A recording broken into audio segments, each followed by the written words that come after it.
Good evening. I'd like to call this meeting of Council and Committee for the Town of Petawawa for April 14th, 2025 to order. Welcome members of Council, staff, our guest in the studio audience, and we also have some special guests with us this evening.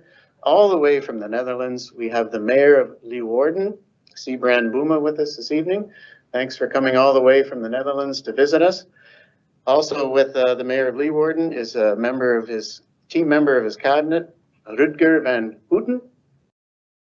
And we have two members of the Federation of Canadian Liberators, all the way from the Netherlands as well this evening, Ima Westra and Marco Kalmijn. Welcome to the Town of Petawawa. And we'll be hearing from the Mayor of Leeuwarden later on in tonight's meeting. Okay, we'll start this evening's meeting off with the reading of the land acknowledgement. And this evening, it's Councillor Driscoll. Thank you, Mr. Mayor. As we gather this evening, I would like to acknowledge on behalf of Petawawa Town Council and our community that we are meeting on the traditional territory of the Omo-Winini people, or Algonquin people. We would like to thank the Omo-Winini people and their express their respect and support for their rich history, and we are extremely grateful for their many and continued displays of friendship. We also thank all the generations of people who have taken care of this land for thousands of years. We wish to acknowledge our shared responsibilities in responding to the Truth and Reconciliation Commission 94 calls to action. We call upon all religious denominations and faith groups who have not already done so to repudiate concepts used to justify European sovereignty over Indigenous lands and peoples, such as the doctrine of discovery and terra nullius.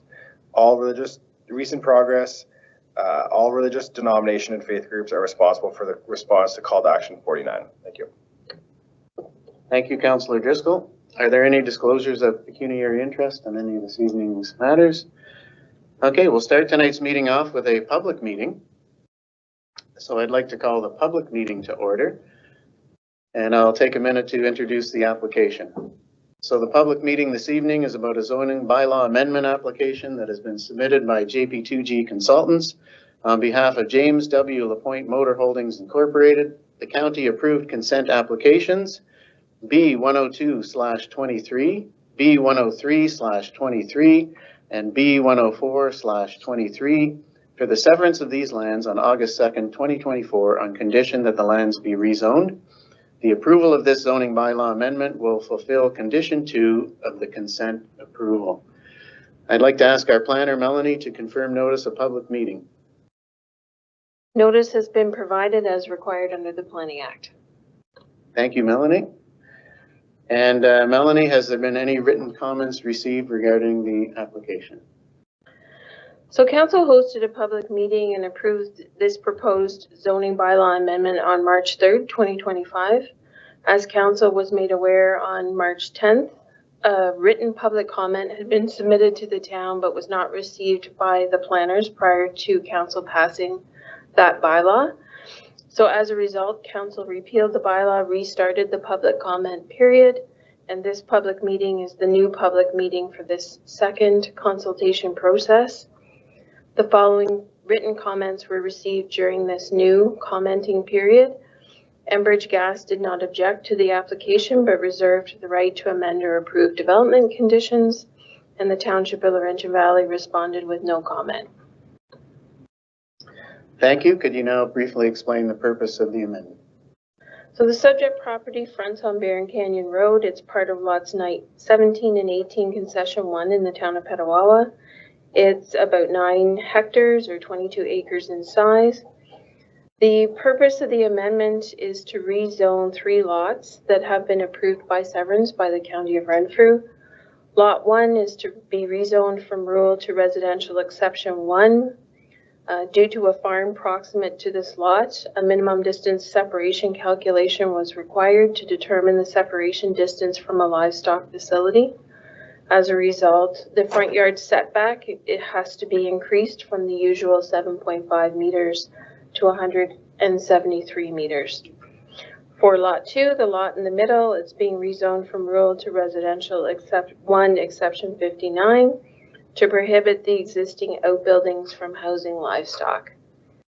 And for the third lot, the one on the right, it's rezoning the land from rural to residential 1 exception 60 to reduce the minimum lot frontage requirement from 30 to 20 meters.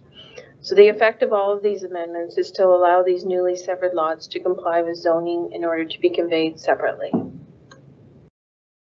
Thank you, Melanie. I'll just ask now if the planner is present and do they wish to make any opening statements or comments?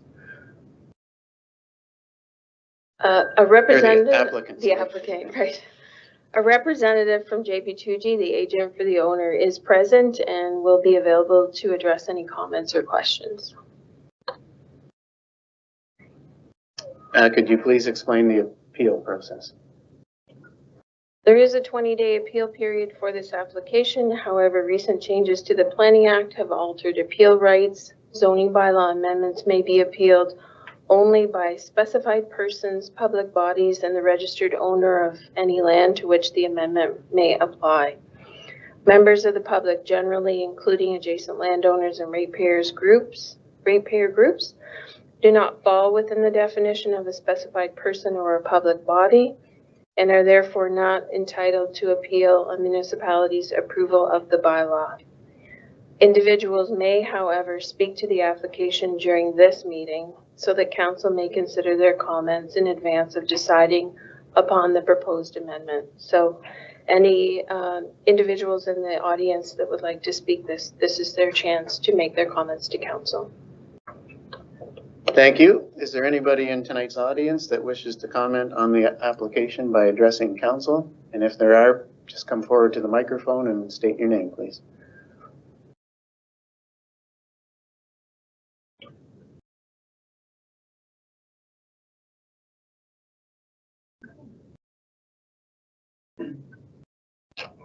Good evening. My name is Blaine Benke, and we're here tonight. I wanted to make comment on the severances on Berry Canyon Road, and every one of them has an exception, which is odd. But I wanted to comment on something else before that, and that's the public comment time that we have it. We really, everything has already been done. It's been severed. Contract's been signed, pins have been put in the ground. Like this, why are we even having a public comment? This should have been done at application. We're just about beyond the point of anything happening here now. But that being said, I'm still going to come here and put myself on record. To start with, I didn't like the planning report. It's biased and disregards anything negative. And I didn't think it followed through with everything that's in the official plan. Provincial policy is to have development within the area of settlement. This area that's being turned into residential lots is probably one of the furthest points from the area of settlement. The Barron Canyon Road is not a residential road. It's an industrial road. There's between 100,000 and 300,000 tons of wood product and fiber comes out of that every year. Trucks travel up and down there, and if they're not traveling up and down there in the wintertime, there's tourists going in there in the summertime, thousands of them. So it's not a residential road. Section 5.2 of provincial plan, official plan of Petawawa prohibits ribbon development. And this is ribbon development. We have 3 lots being severed. They're large enough to have 2 houses on each lot and to be severed again. So that would be 6 houses, which would put it into a plan of subdivision. But it's ribbon development. There's no doubt about it. These residential lots restrict livestock facilities, even though our official plan recognizes that we're going to have more and more of them. It's kind of odd that we're restricting livestock facilities here in what we call a rural area, but yet council had a meeting a few weeks ago where they passed a bylaw to put livestock into the middle of the town of Petawawa. It was a temporary bylaw, but seems to lack a lot of common sense that you're causing conflict or creating the potential for conflict between farms and livestock and town town people, residential people that are, without doubt, they have a reason to be upset if there's crowing chickens and mooing cows and at all times of the, at all times of the day and night. Now, from the planning justification report, there's a barn located to the northeast of here as well on Petawawa, not in the Allis Township, but in Petawawa Township. I'm not quite sure what the distance is. It doesn't list that distance. I don't think it's being used for livestock at present, but that doesn't mean that there's no reason why I couldn't return to that. And I don't know that it meets the MDS guidelines for that.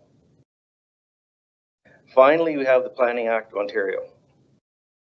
It states Section 2B that the minister, the municipality, and a local board of planning or a tribunal in carrying out their responsibilities under the Act shall have regard to, among other matters of provincial interest.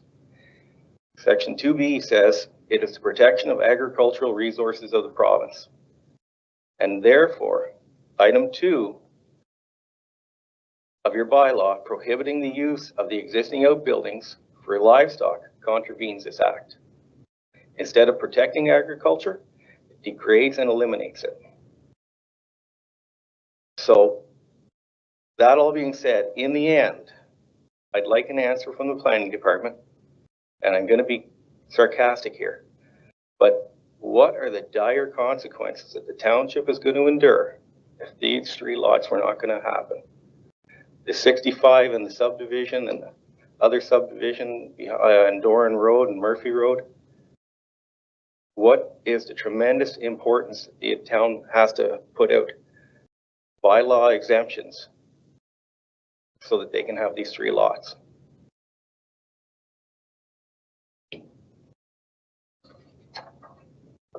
Okay, thank you very much, Blaine. Does the applicant wish to make any comments at this present time?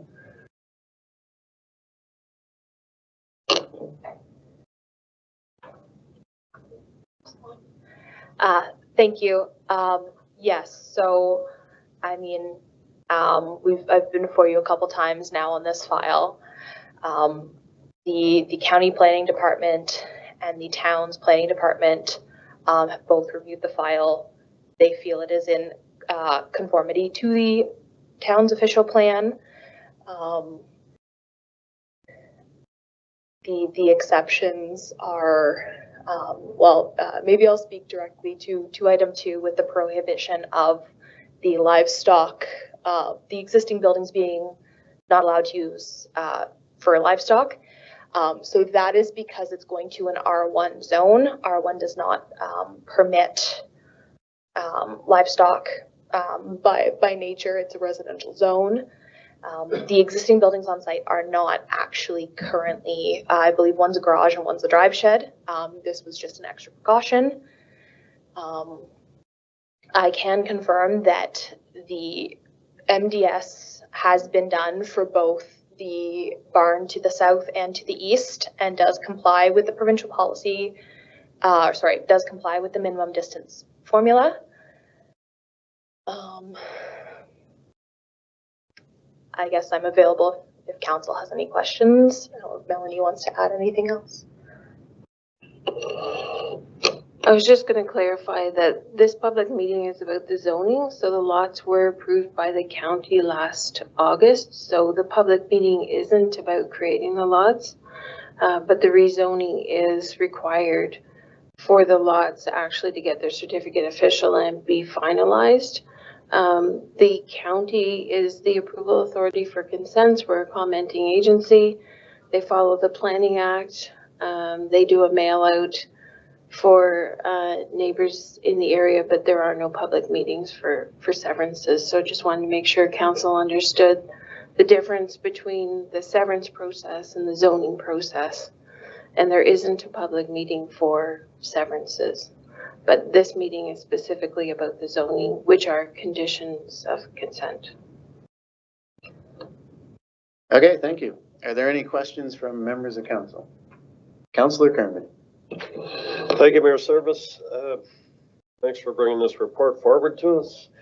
A question for the planner. How would you define ribbon development, or what characterizes ribbon development? Yeah, that's a term that's been used for decades in planning, and it is kind of residential lots along road frontages with rural lands in behind. Thank you. Any further questions from members of council? Councillor Coutu. Thank you, Mr. Mayor. Thank you very much, Melanie. And I just want to also thank Mr. Benke sincerely for your comments today. You were definitely heard, and it's appreciated when people come forward with their point of view. It helps us and everyone understand what's going on better. But I just wanted to ask specifically the subject of the lands to be rezoned. It's closer up to the highway, isn't it? Sorry, can you repeat that? Yeah, it's right on. So just my question, because I am concerned about ribbon development. That is an issue. We don't want to see that. We don't want to disrupt lands that are being productively used for recreation. And of course, agriculture is very important. But I'm looking in this section of Barron Canyon Road. It's almost abutting the highway. Is that at that end? Am I understanding that better? Maybe on a different slide. Yes, it is very close to the highway, and if you look at the diagram, I would say ribbon development is well established on Barron Canyon Road already. Any further questions from members of council? Okay, and again, thank you very much, Blaine, for bringing your comments forward. That's democracy at work. So now I'll declare the public meeting closed at 6:45.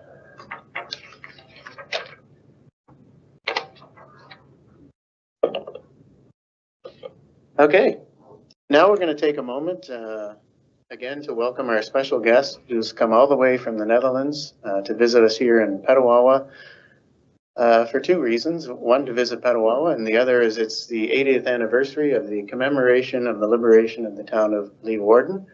And tomorrow there will be a parade in the town of Petawawa, and that is the main reason for the mayor being here. And he asked if he could address council this evening, so I'd like to welcome Mayor Seabrand Buma forward to the microphone, and we'll give you a chance to address council. Thank you very much for coming all this way. It's an honor to have you here. Thanks very much, Mayor Service, for receiving us here so hospitably. We had a beautiful day today already. We went to the military base. We saw CNL, impressive sight. And the main objective indeed for coming to Petawawa is the day of tomorrow, which is the 80th anniversary of the liberation of the city of Leeuwarden, of which I'm the mayor, which is liberated by the Royal Canadian Dragoons based here in Petawawa. Leeuwarden is a town of about 100,000 inhabitants. The municipality as a whole is about 130,000.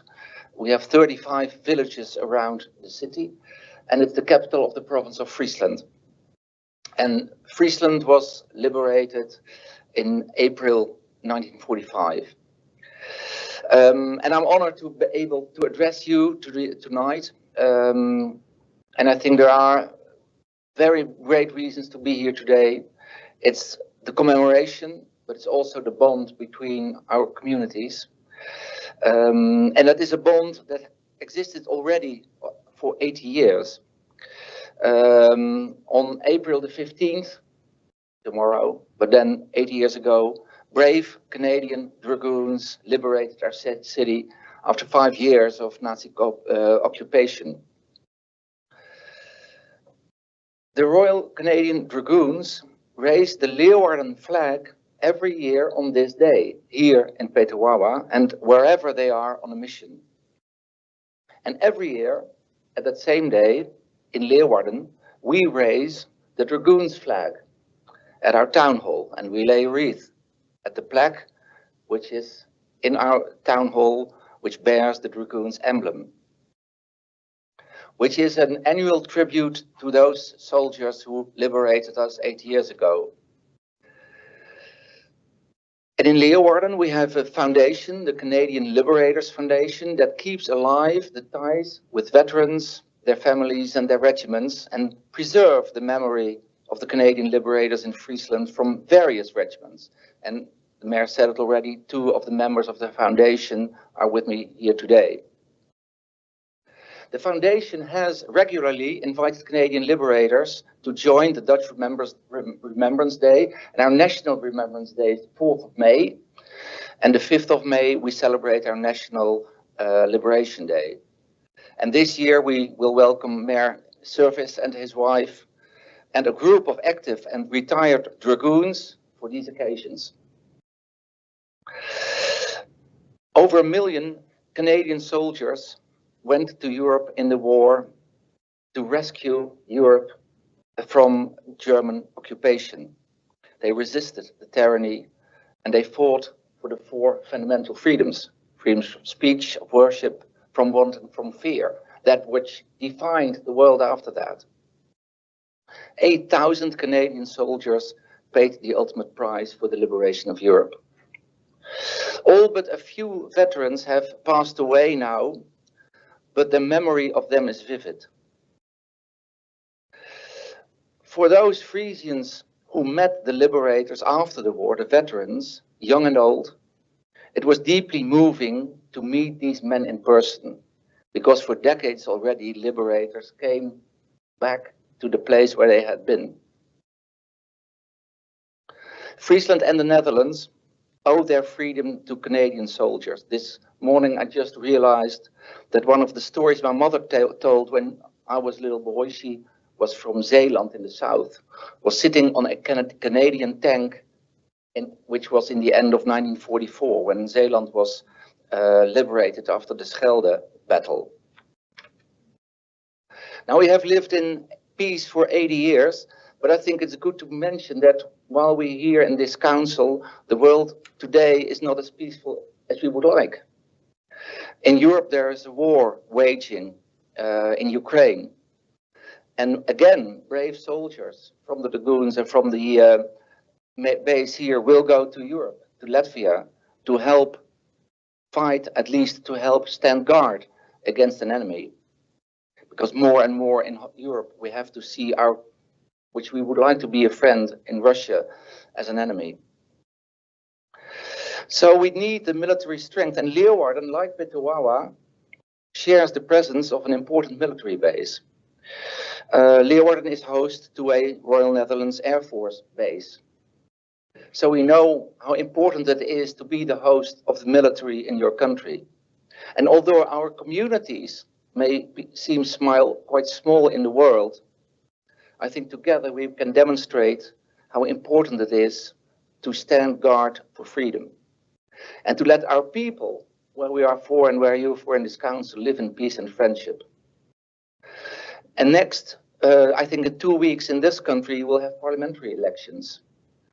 Let me hope that that again will be a sign of democracy, of freedom, a celebration of how the world can be, although we are sometimes in such a turmoil. And if world leaders more and more forget what democracy is about and what the rule of law should be, I think it's more and more important for us, local politicians, to show to our people what democracy is. And I think that's what you are doing every day. So tomorrow we will celebrate the liberation of Friesland by the Dragoons, Canadian forces. And I think that those who lived through the war bore the scars for the rest of their lives, because war echoes through generations. So we have to keep the memory alive. And we are honored that you do that here in Petawawa, and that tomorrow the parade is held in the town, which I think is a great thing to experience. And let's hope that at least we as relatively small communities will be friends and build a more peaceful future than the world sometimes seems, to be friends and allies and united. Thank you very much.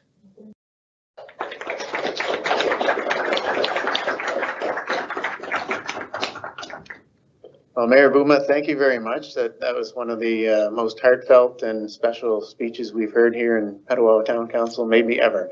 So thank you again for coming to the town of Petawawa. And as you say, this is the start of what we hope is going to be a beautiful friendship between the town of Leeuwarden and the town of Petawawa. Much like yourself, we are honored here in the town to act as hosts for the Garrison Petawawa, which the Royal Canadian Dragoons are a part of. We take our responsibilities as a host city very seriously, and our friendship with the military seriously as well. So it's also an honor tomorrow to share the commemoration of the liberation of Leeuwarden with you and the other members that you've brought with you here today. And I think it's a unique opportunity for all of us to bring this celebration down into the town of Petawawa, to invite residents of our town. And as you know, we're inviting over 200 school children to the parade tomorrow as well. In the weeks leading up to the parade, these children have all learned about Leeuwarden in their classrooms. They've learned about the liberation of Leeuwarden, and they've learned about the role that the Royal Canadian Dragoons have played in that liberation. And as you say, it's up to the youth of today to carry that commemoration forward. And that's what we hope what tomorrow will do. Not only bring us all together, but help teach the youth of today that commemoration is very important and keeping our world a safe place. So thank you again for coming here all the way from the Netherlands, and thank you for addressing council. And we look forward to seeing you and all of your delegation and the town of Petawawa at the parade tomorrow. Thank you again. Thank you. I have some presents for the council. May I approach the bench? Sure. I'm a judge.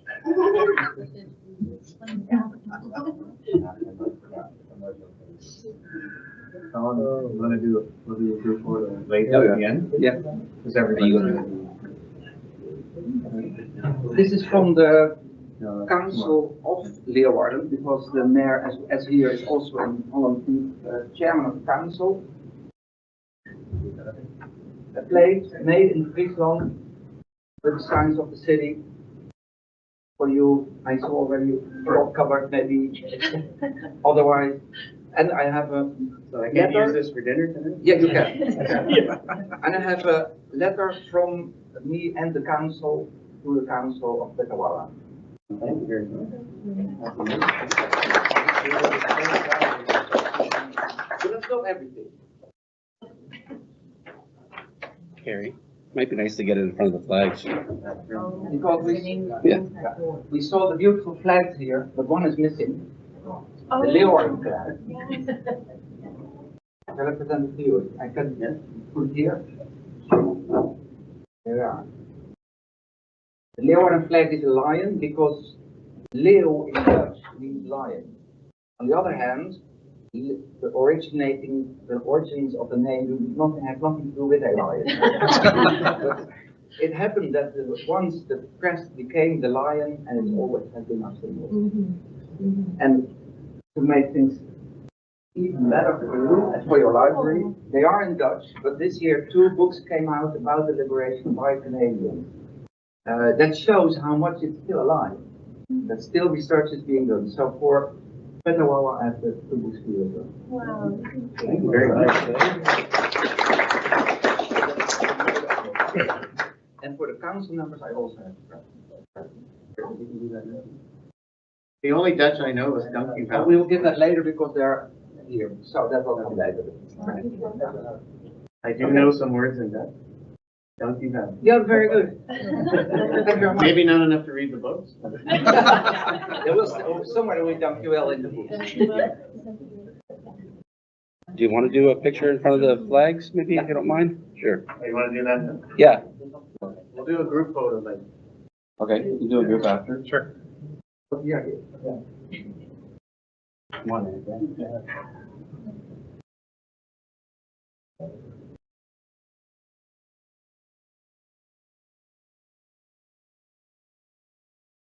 Thank you very much.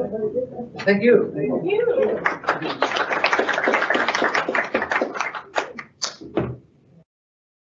Yeah. Thank you again. Thank you again, Mayor Buma. And I do have some items to present to the mayor as well, but we have planned to do it at the parade tomorrow. Okay, so we're going to carry on with the rest of our meeting. First up, we have the monthly activity report for planning and development. Melanie, I'll ask you to come back to the mic again.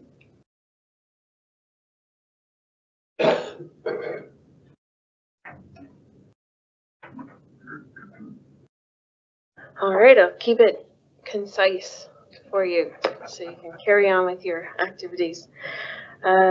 Couple things I'll mention about the planning report.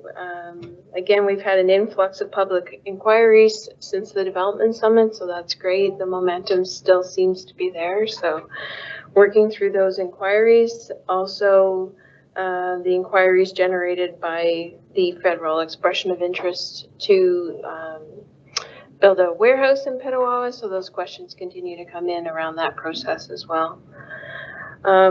Also, in case any council members are approached by members of the public about the proposed McCrae Quarry on Summers Road, just wanted to let you know that we're getting their technical studies peer reviewed by consultants of our choosing. And once the peer reviews come back, we'll be holding a public meeting about those official plan and zoning amendment applications. But just wanted you to know where we're at in case you get asked.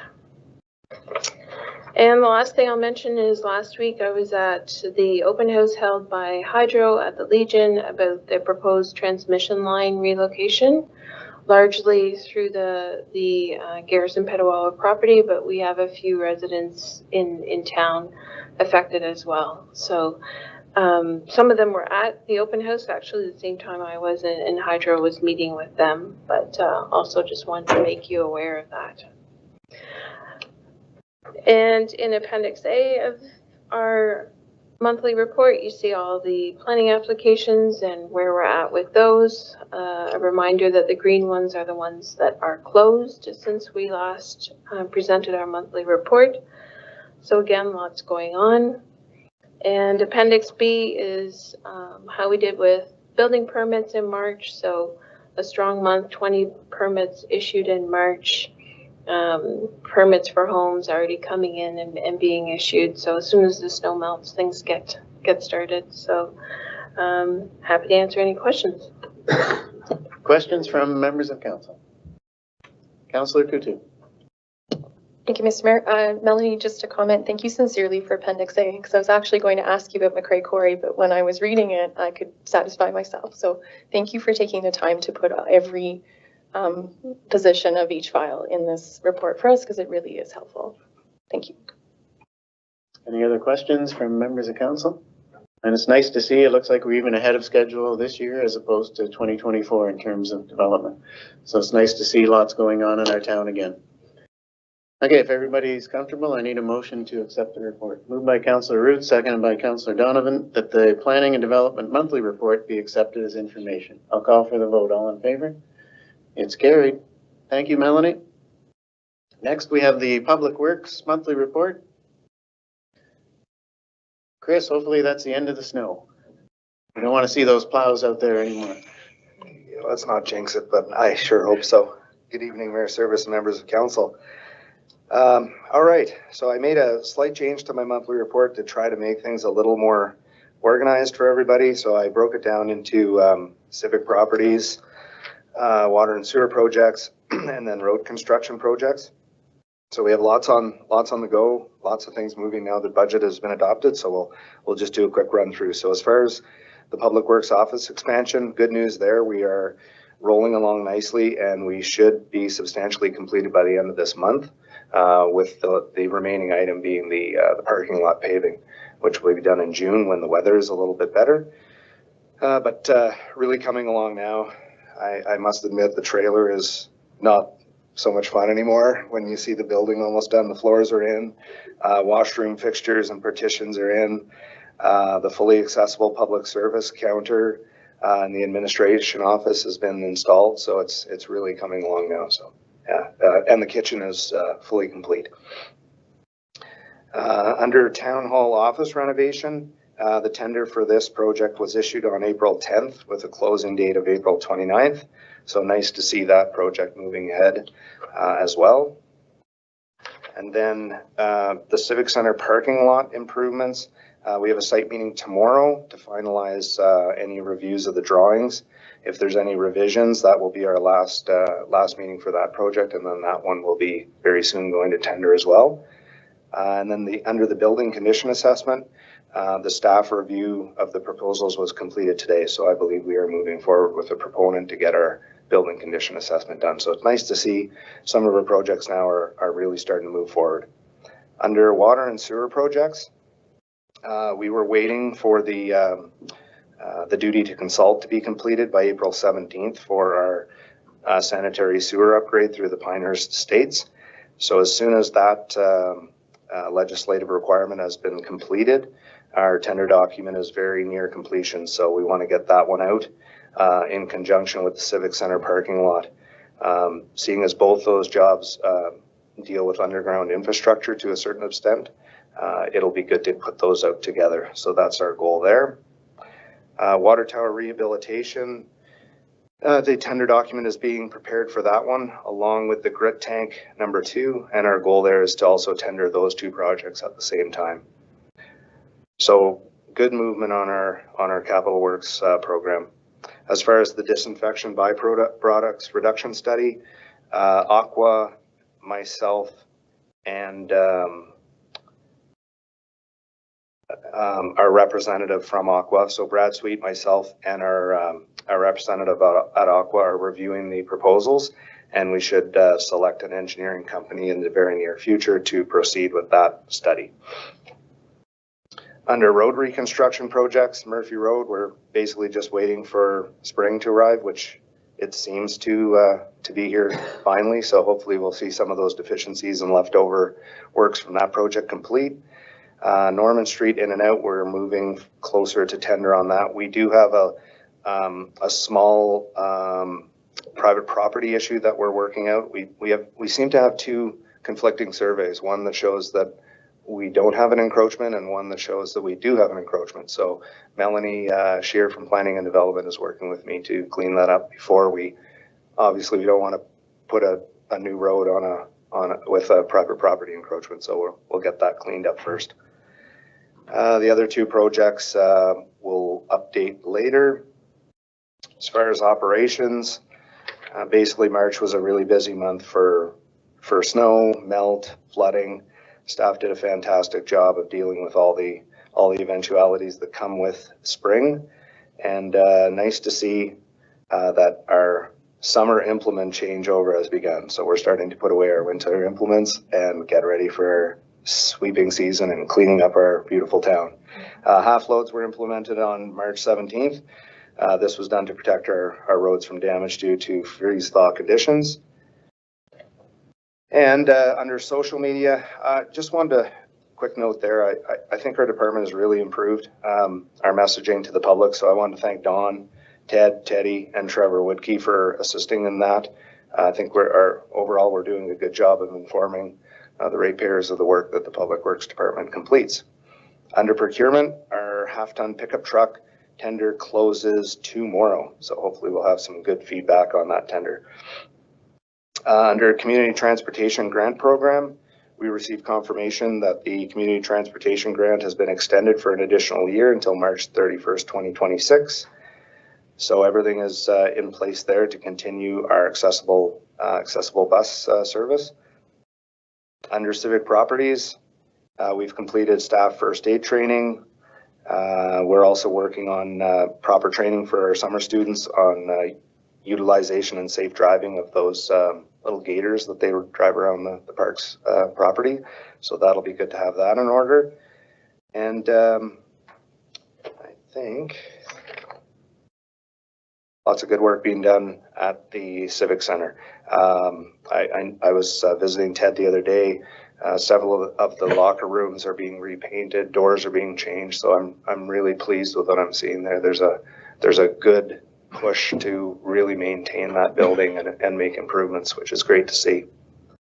Under waste management, we'll have a report coming to council on April 22nd.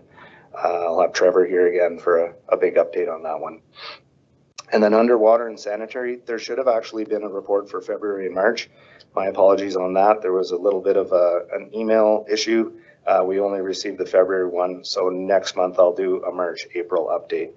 But as far as the water and sewer system, there were no concerns. And then in the appendix, I thought this was would be nice for council members to see. This was a follow-up to the annual reports that I brought to council on March 10th. And basically it's showing that our inspection rating for our water distribution system received a rating of 100% with no inspection risks noted.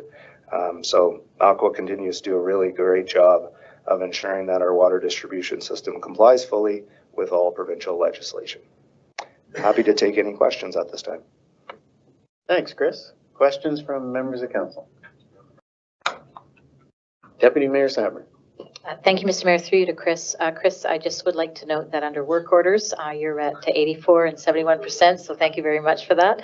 As you said, it does do its lulls and peaks, and I see it's peaked. Thank you. Yes, we had a fulsome discussion on work orders. Deputy Mayor Sabrin cleaned that right up. Further questions from members of council? Okay, seeing none, I need a motion to accept the report. Moved by Councillor Coutu, seconded by Councillor Carmody, that the Public Works monthly report be accepted as information. I'll call for the vote. All in favor? It's carried. Thanks, Chris. Thank you. Next, we have the Economic Development monthly report. Christine, gearing up for a busy spring.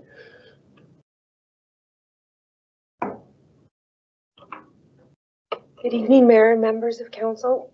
Yes, for the month of March, we were very busy as we prepare for an exceptionally busy spring and summer.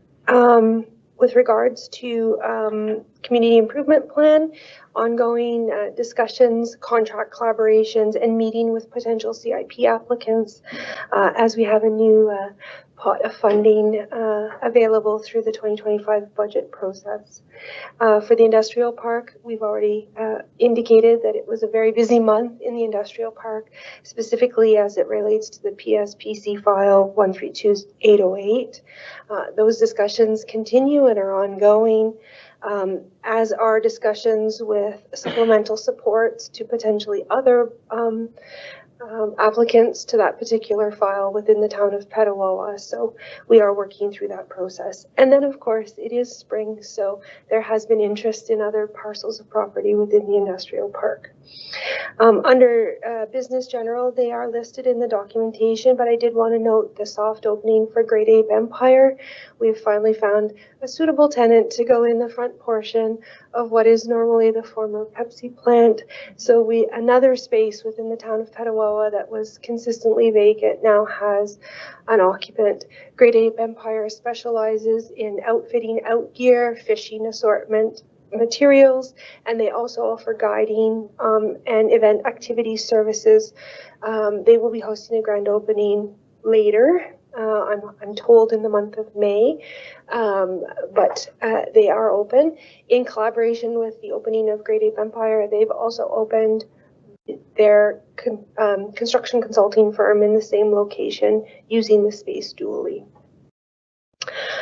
As Melanie had indicated in her reports, there has been a lot of discussion since the development summit.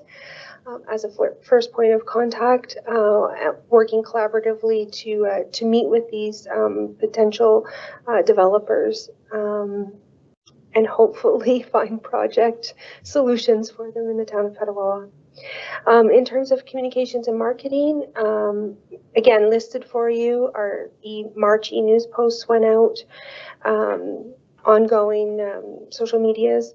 Ads Media Solution is, we negotiated a Shop Petawawa tile on their format, and since then 8 businesses have signed up to be underneath our tile, which gives them exclusive visibility in the 4 hotels that are part of that group. So that was a great collaboration we were able to negotiate.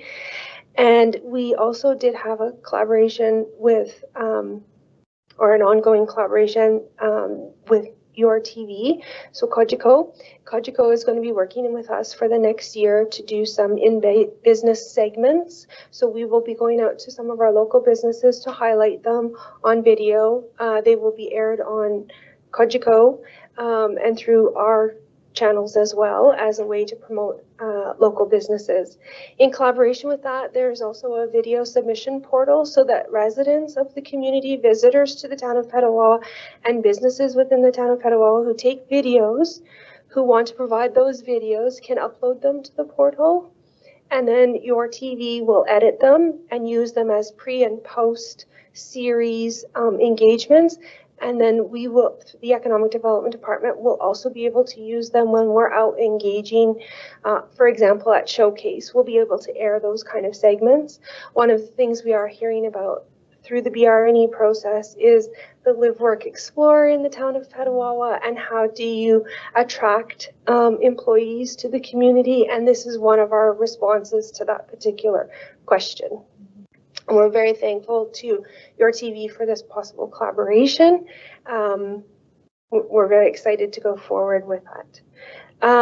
I did mention BRNE. BRNE has been ongoing since January when we hired Phoenix as our BRNE coordinator. The interviews are set to wrap up at the end of April. As of March, when I wrote this report, or the date of this report, we had completed the 40 interviews. That was our target, was 40 business interviews. We've now exceeded that, and we still have a couple of weeks to get in a few more interviews with our business community prior to Phoenix's end date with us in that portfolio. We hosted our first Business Connects event, another outcropping from BRNE engagements. We had 20 attendees as part of that event at a local business. With regards to the container market, there's been a lot of work preparing the site, engaging with the vendors, ensuring the contracts are there. The container market will open on Saturday, May the 3rd, as part of our grand opening. We will, before that, have a new container at the site, working with Public Works and Facilities Services to make that happen. We will be offering Friday night activities throughout the entire market season from May to October. So instead of yoga just being May and June and music July and August, we are spreading it out throughout the 6 months of the market season. We have a series of events. We're collaborating with some organizations, and we've also introduced a mini thrift market that's very much themed. Our very first theme mini thrift market will be on May the 16th. It involves kids' clothing, and there's a whole series of them that are posted on our website, so the public can participate by having a table at the market for new or upcycled products to sell, along with other ideas that we haven't launched yet, so stay tuned. We are also working on Petawawa Ramble because we feature the Petawawa Ramble as part of our engagement at Showcase. So we're working towards those particular activities. And just really quickly, we have ongoing engagements with Syntax on branding. We did participate in the Development Summit, and 2 days' time, I will be participating in the CHCM program, where we will be working with the children from Valor School on that particular element and introducing them to the Kittyland project that's been presented to council. And I can take any questions. Thank you, Christine. Exciting to hear that the container market is ramping up, getting ready for a busy spring. Great to hear that it's so popular that you're putting another container there. I did see a container open even on last weekend during the Poutine Fest.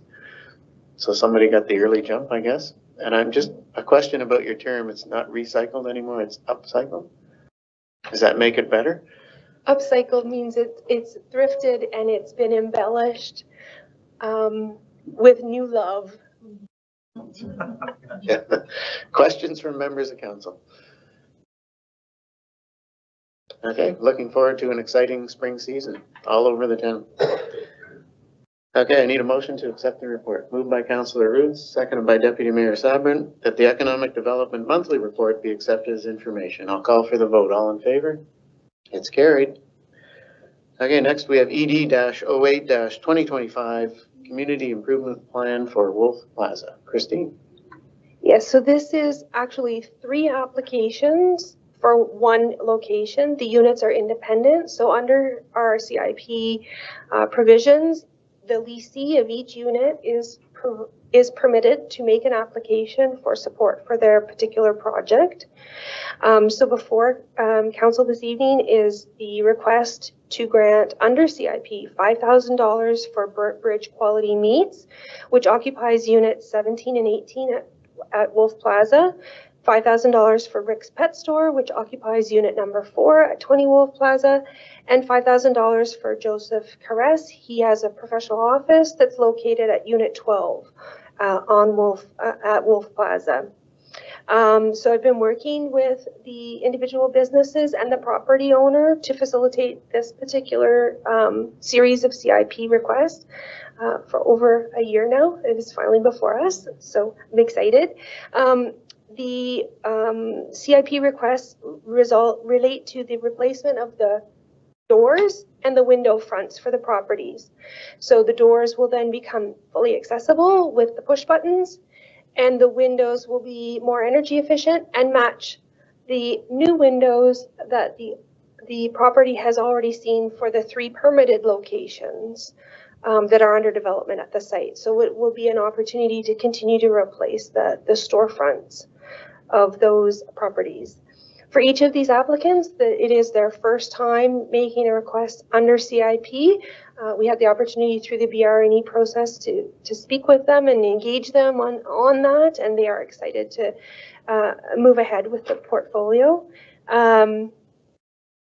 And 2 requests for quotations were fully submitted as part of the work. If council is amenable and this is an eligible project under the building facade, the total allocation is $5,000 per applicant to a total of $15,000, but the project total based on the estimates is $64,000 worth of investment in the property.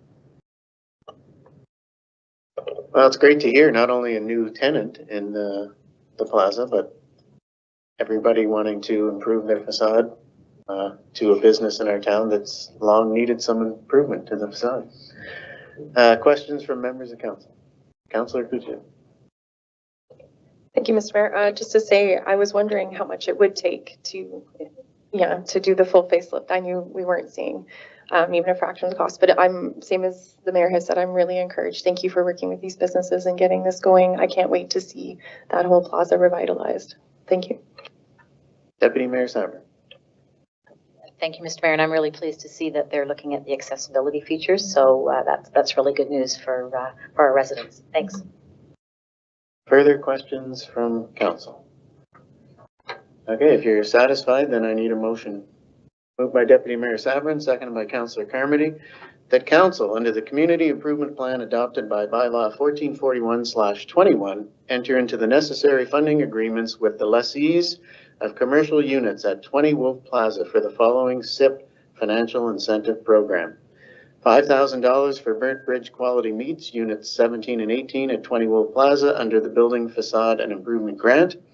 $5,000 for Rick's Pet Store, unit 4 at 20 Wolf Plaza under the Building Facade and Improvement Grant.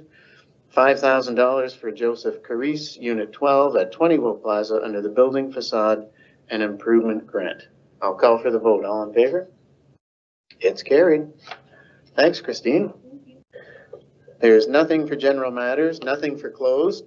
I would just like to give a brief shout out to Phil Compass and Ellen Gallant from CNL for giving us the golden tour today for our members of our Dutch delegation. And a big thank you to them for raising the Dutch flag not once, but twice on the CNL site. I know that Mayor Bouma and the Dutch delegation appreciated it very much to see their flag flying at CNL. So thank you to Phil and Ellen for sure. I need a motion to adjourn. Moved by Councillor Donovan, seconded by Councillor Driscoll, that the meeting be adjourned at the call of the mayor. I'll call for the vote. All in favor? It's carried.